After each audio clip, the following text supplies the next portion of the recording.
Article preposition একটা important part যে কোনো পরীক্ষায়, সেটা একদম ক্লাস আমাদের একদম নিচু স্তর থেকে আমরা মাধ্যমিক 11-12 সব জায়গায় কিন্তু আর্টিকেল প্রিপোজিশন থেকে প্রশ্ন আসে। এবং যদি আমি মাধ্যমিকের কথা ধরি, মাধ্যমিক পরীক্ষায় 3টি নাম্বার থাকে আর্টিকেল প্রিপোজিশন থেকে, ঠিক আছে। এবং আর্টিকেল প্রিপোজিশনে প্রবলেম হয় না এরকম স্টুডেন্ট পাওয়া খুব দুর্লভ বা রেয়ার, প্রবলেম কিন্তু প্রত্যেকের হয়। এবং আমি মনে করি যে এই প্রবলেমটা তখনই সলভ হবে যখন রীতিমতো প্র্যাকটিস করা হবে। কারণ যত প্র্যাকটিস করবো তত জায়গাগুলো আরো ক্লিয়ার হয়ে যাবে। চলো আমরা প্রথম চলে আসি কোশ্চেনে। কি বলছে? The questions were asked by dash MP dash the Rajya Sabha.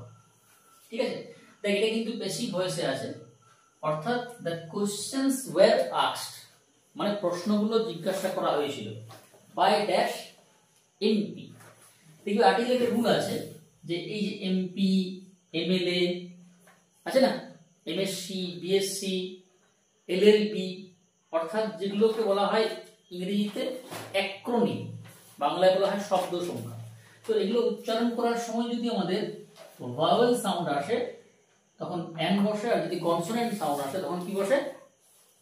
কি বসে? এ বসে। যেমন ধর এটা এমপি, তাহলে কি আসছে? এ আসছে না, তাহলে কি হবে? N MP dash the Rajya Sabha. এখানে একটা প্রেপোজিশন বসবে। কি বসবে? কোথাকার? রাজ্যসভার। তাহলে একটা এর অর্থ বোঝাচ্ছে, তাহলে কি হবে? Of the Rajya Sabha. ঠিক আছে, তো the questions were asked by an MP of the Rajya Sabha. Second question, when Rabindranath set dash school dash Shantiniketan, Satish Chandra Ray, a young man, came there as dash teacher. এবং যখন এগুলো করবি তোরা কি করবি? এগুলো তো প্যাসেজ আকারে থাকবে, মানে এরকম 3টি ড্যাশ থাকবে। তো এটাকে মানে পুরোটা একবার পড়ে নিবি আগে। হ্যাঁ, যদি একবার না বুঝতে পারিস আরেকবার পড়বি। হ্যাঁ, মোটামুটি 1-2-3 বার পড়বি আর যদি বুঝতে না পারিস, তারপর পুরোটাকে প্যাসেজটাকে বোঝার পর তারপর পড়বি। যেমন দেখ, when রবীন্দ্রনাথ সেট, এখানে সেটের সঙ্গে একটা কি বসবে? একটা প্রেপোজিশন বসবে। কি বসবে? Set up. তাহলে সেট আপ মানে কি? প্রতিষ্ঠা করা, স্টাবলিশ। তাহলে when Rabindranath set up his school, কোথায়?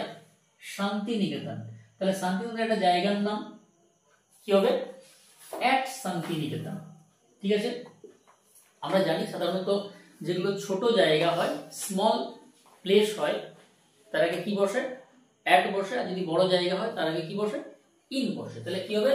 when Rabindranath set up his school at Shantiniketan, Satish Chandra Ray, a young man, came there as কি হবে? as a teacher, একজন শিক্ষক হিসেবে এসেছিলেন। হয়ে গেল 2। 3 চলে যায়, young men must not indulge themselves dash smoking। এটা কিন্তু একটা ফিক্সড প্রিপোজিশন বসবে, এই যে ইন্ডালজ। ঠিক আছে, ইন্ডালজের পর কি হয় বলতো? ইন হয়, লিখে রাখবি। Indulge in, young men must not indulge themselves in smoking। Indulge in মানে কি? আসক্ত হওয়া। লিখে রাখ প্রত্যেকে। ইন্ডালজ ইন মানে আসক্ত হওয়া, যেমন এডিক্টেড টু আসক্ত হওয়া, সেরকম কি হবে? Indulge in. It is very much injurious, কি হবে? To our health. Fixed preposition আবারও ইনজুরিয়াস। ইনজুরিয়াস কি হবে? To our health. Injurious to মানে কি? ক্ষতিকর। ঠিক আছে, fixed preposition injurious to our health. They should rather try, কি হবে? ট্রাই টু হয়, ট্রাই টু চেষ্টা করা, try to embrace dash a healthy habit that may be useful for them. Dash কি হবে? Dash healthy habit. তাহলে কি হবে? এ হেলদি হ্যাবিট। আমরা আর্টিকেল সাধারণত বসায় কার আগে বলতো? কোনো নাউনের আগে। তাহলে এটা একটা অভ্যাস, একটা স্বাস্থ্যকর অভ্যাস, তাই না? অর্থাৎ এই যে স্মোকিংটা বলছে স্বাস্থ্যের পক্ষে ক্ষতিকর। ঠিক আছে? এই জন্য তাদেরকে কোন একটা স্বাস্থ্যকর অভ্যাস নিয়ে আসতে মানে করতে হবে। They should rather try to embrace a healthy habit that may be useful for them, যেটা তাদের ক্ষেত্রে ইউজফুল হবে। তাহলে এটা কি হবে? এ। আচ্ছা 4 নম্বরটা, সুনীল ড্যাশ ইয়াং ডাইভার, এটা কিন্তু ড্রাইভার নয়, কি হবে? ডাইভার মানে কি? ডুবুরি। Jump dash the river and save the child dash drowning. তাহলে সুনীল কি ছিল? একজন। তাহলে কি হবে? এ ইয়াং ডাইভার জাম্পড, কোথায় ঝাঁপ দিয়েছিল? নদীতে। তাহলে আমরা যখন বাইরে থেকে কোনো জিনিস ভেতরে যায় বা ভেতরে গতি বোঝায় তখন কি হয়? ইনটু বসে। যেমন ধর এই ঘরে কেউ বাইরে থেকে ভেতরে আসছে, তখন আমরা বললাম যে সে ঘরের মধ্যে এলো, তাহলে কি বলবো? He came into the room. তাহলে জাম্প ইনটু দ্য রিভার, অর্থাৎ বাইরে থেকে ভেতরে ঝাঁপ দিল, তাহলে কি? Into. And save the child, এবং ছেলেটিকে বাঁচিয়েছিল ড্যাশ ড্রাউনিং, কি হবে? From drowning. হ্যাঁ, ড্রাউনিং মানে কি রে?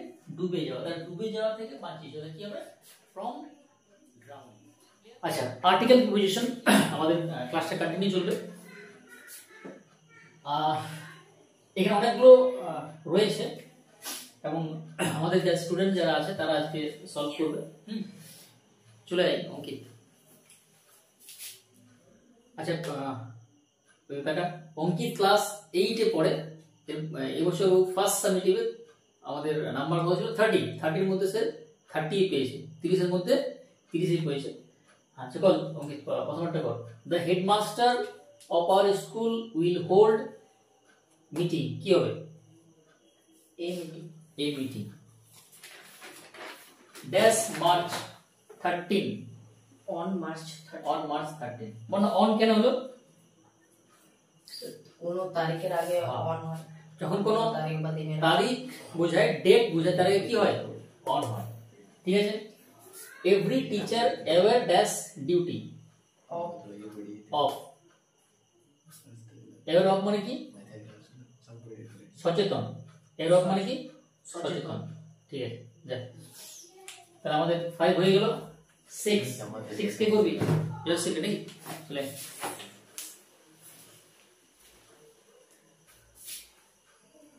Sami stopped on dash roadside, কি হবে? On the roadside to make dash his mind up. Make up মানে কি বলতো? না, হ্যাঁ, মেকআপ একটা ক্ষতিপূরণ হয়, আর এখানে মেকআপ মানে হচ্ছে মনস্থির করা, ডিসাইড। ড্যাশ স্যামুয়েল, কি হবে? অ্যাবাউট মানে কি? অ্যাবাউট মানে হচ্ছে সম্বন্ধে বা সম্পর্কে। তাহলে পুরো লাইনটার মানে কি হচ্ছে? Sammy stopped on the road side, মানে সামি রোডের সাইডে অর্থাৎ প্রান্তে দাঁড়িয়েছিল to make up his mind, হ্যাঁ, মনস্থির করার জন্য। তার সম্পর্কে? About Samuel. এটা একটা ক্লাস 10 এর একটা পড়া। ঠিক আছে, গুড। আচ্ছা, we are proud dash our nation, Archisman. We are proud dash, কি হবে? Proud of. প্রাউড অফ মানে কি? প্রাউড অফ মানে কি বল? প্রাউড অফ মানে কি? প্রাউড অফ মানে গর্বিত, প্রাউড। এটা আরেকটা কর। I saw dash good many books in the field, কি হবে? এ। আচ্ছা, একটু বলে রাখি, যা, A I saw A good many books, এখানে এ গুড মেনি একটা ফ্রেজ। তাহলে এ গুড মেনি হচ্ছে একটা কি? একটা ফ্রেজ। এ গুড মেনি মানে হচ্ছে সংখ্যায় বেশি। এ গুড মেনি বা এ গ্রেট মেনি, এটা মানে হচ্ছে সংখ্যায় বেশি। যেমন a good morning, a good many students, a great many students. ঠিক আছে? আচ্ছা, রোহিত চলে। He has been suffering that fever from a week. Suffering কি হবে বল? He has been suffering that fever, এটা কি বুঝেন? বুঝুন, হ্যাঁ। সাফারিং ফ্রম, এফআর ওএম, হ্যাঁ। সাফারিং ফ্রম মানে কি বলতো? মানে he has been suffering from fever for a week, এটা বাংলা মানে কি হবে? হ্যাঁ, হি has been suffering from fever for a week, অর্থাৎ সে। আচ্ছা, চলে পূর্ণিমা। কোনটা নেই, রেড না গ্রিন? আচ্ছা দেখ, একটা প্রিপোজিশন রয়েছে, দে গো টু স্কুল ড্যাশ বাস, অর্থাৎ তারা বাসে করে স্কুলে যায়। বল এখানে কি প্রিপোজিশন বসবে? কর বাই লে বাই বাস বা গাড়িতে আমরা, তাহলে বাই বাস এখানে হলো স্কুলের নাম। শুধু যখন কোনো মানে কোনো যানবাহনের দ্বারা যখন কোনো কিছু বোঝায়, হ্যাঁ, by car, by bus, by train, এই অর্থে কি বসে? বাই বসে। আর যদি পায়ে হেঁটে যায় তখন কি বসে বলতো? তখন অন বসে। হ্যাঁ, তাহলে বাসে, ট্রেনে, গাড়িতে অর্থাৎ যানবাহনের দ্বারা যদি বোঝায় তখন কি হয়? বাই বাই হয়। আর যদি পায়ে হেঁটে যায় তখন কি হয়? অন হয়। যেমন ধর বললাম যে the boys go to school on foot, ঠিক আছে? আচ্ছা আর দুটো আছে, করে দিই। He came of dash a dash noble family. আচ্ছা এটা একটা মনে রাখবি, তোরা লিখে রাখবি যে কেম অফ, এটা খুব ইম্পর্টেন্ট। কেম অফ মানে হচ্ছে জন্মগ্রহণ করা, লিখে রাখ। কেম অফ মানে হচ্ছে জন্মগ্রহণ করা, ঠিক আছে? কেম অফ মানে হচ্ছে মানে কামের পর যখন অফ বসে, কাম অফ, তখন এর মানে হয় জন্মগ্রহণ করা, বর্ন। ওকে, বর্ন। এখানে কি হবে? He came of a noble family. The train arrived at 10 o'clock, কি হবে? at 10 o'clock, ঠিক আছে? at অর্থাৎ আমরা কোনো নির্দিষ্ট সময় যখন বোঝাই, কোন পার্টিকুলার ফিক্সড টাইমকে বোঝায়।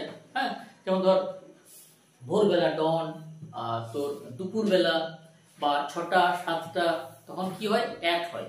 এটাকে বলা হয় পয়েন্ট অফ টাইম। আর যখন বোঝায় নির্দিষ্ট টাইম, সরি, যখন বোঝায় পিরিয়ড অফ টাইম, অনির্দিষ্ট সময়, তখন কি বসে? ইন বসে। যেমন in the morning, in the evening, in the afternoon.